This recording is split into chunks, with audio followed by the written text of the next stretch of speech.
श्री गणेशाय नमः। सभी प्रभु भक्तों को जीवन प्रकाश चैनल की तरफ से राधे राधे। आज हम वैशाख मास महात्म्य का चौथा अध्याय करेंगे। तीसरे अध्याय में सभी प्रकार के दानों के बारे में जाना और यह भी जाना कि मनुष्य मोक्ष कैसे प्राप्त कर सकता है। तो चलिए शुरू करते हैं।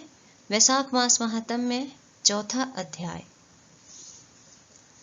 नारद जी कहते हैं कि वैशाख मास में शरीर में तेल लगाना, दिन में सोना, कांसे के बर्तन में भोजन करना, दोबारा भोजन, खाट पर सोना, घर में स्नान करना, यह सब कार्य वर्जित है। वैशाख मास में दोपहर के समय थके हुए ब्राह्मण के पैर दबाना सब व्रतों में उत्तम व्रत है। जो दोपहर में आए थके ब्राह्मण को सुंदर आसन देकर उसके पैर दबाता है, वह सब बंधनों से मुक्त हो जाता है तथा गंगादि सब तीर्थों के स्नान का फल पाता है। मनुष्य रोगहीन और मोटा ताजा होकर भी वैशाख मास में स्नान न करने से चंडाल योनि को प्राप्त होता है। वैशाख मास की संक्रांति के दिन जो बाहर जाकर किसी तीर्थ पर स्नान नहीं करता, वह 100 जन्म लेता है। वैशाख मास में अन्नदान अथवा जलदान न करने से निश्चय पूर्वक सभी दुखों से मुक्ति नहीं होता। वैशाख मास में नदी में स्नान करके भगवान विष्णु का ध्यान करने से निश्चय ही 3 जन्मों में किए हुए पाप नष्ट हो जाते हैं। प्रातः काल समुद्र में गिरने वाली नदियों में स्नान करने से 7 जन्मों के पाप और उषा काल में सप्तगंगा में स्नान करने से करोड़ों जन्मों के पाप नष्ट हो जाते हैं। जाह्नवी, वृद्धगंगा, कालिंदी अर्थात यमुना, सरस्वती, कावेरी, नर्मदा और त्रिवेणी यह सप्तगंगा है। वैशाख मास में बहते हुए जल में मंजन करने से सारे जन्म के किए हुए पाप नष्ट हो जाते हैं। दूध से उत्तम दही और दही से उत्तम घी है। वैसे ही सब मासों में कार्तिक, कार्तिक से माघ और माघ से वैशाख मास उत्तम है।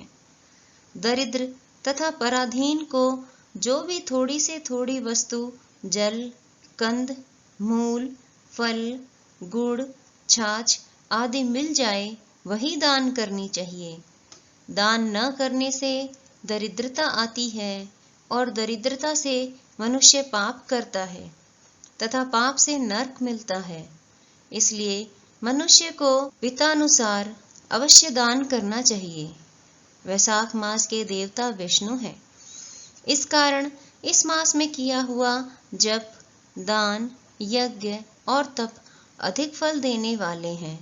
निम्न मंत्र से भगवान की प्रार्थना करनी चाहिए। हे भगवान, मैं वैशाख मास की संक्रांति में स्नान करने की कामना करता हूँ।